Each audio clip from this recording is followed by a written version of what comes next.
Македонците, ако сакаат да ги прослават новогодишните празници во соседството, ќе треба да направат ПСР тестирање или да одат во карантин.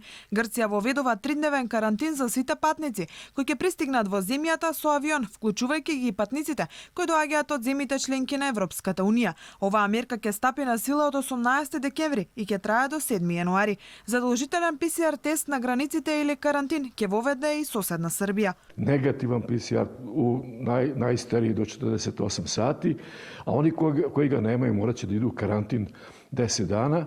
To je neki minimum koji mora da se ispuni. Bilo je tu i drugih razgovora vezano za neke druge metode, međutim, ovo je najsigurnije da primenimo, što se već primenjuje u celoj Evropi. Sigurno da će biti onih zemalja sa takozvane zelene liste. Na primjer, reći ću samo neke. Finska je najbolja po svim pokazateljima u Evropi ili Estonija. Доколку состојбата со пандемијата не попушти, српскиот кризен штаб ќе мора да размисли за воведување на воредна состојба и полициски час, за да ја постигне целта и подобро да влезе во престојните празници.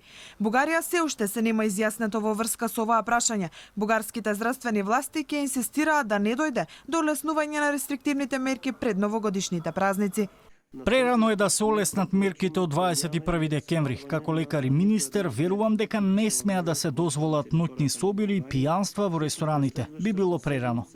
Во Хрватска средните училишта и повисоките оделенија во основните училишта од денеска ќе следат наставата преку интернет. Кај европските земји ударот на пандемијата ги загрижи германските власти, па се одлучија за целосна блокада од среда. Сите продавници во земјата ќе бидат затворени, освен продавниците за неопходните производи и аптеките. Фризерските салони и другите дејности кои наложуваат услуги со близок контакт ќе бидат затворени. Училиштата и градинките исто така се затвораат, а наставата ќе се одржува преку интернет. Мерките ќе бидат привремено олеснети од 24 до 26 декември за време на божикните празници. Во овој период ќе биде дозволено едно домаќинство да се состане со дополнителни 4 лица од потесното семејство.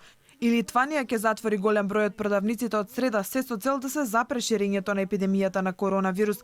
Делумен карантин со затворени барови и ресторани трае во земјата веќе 5 недели.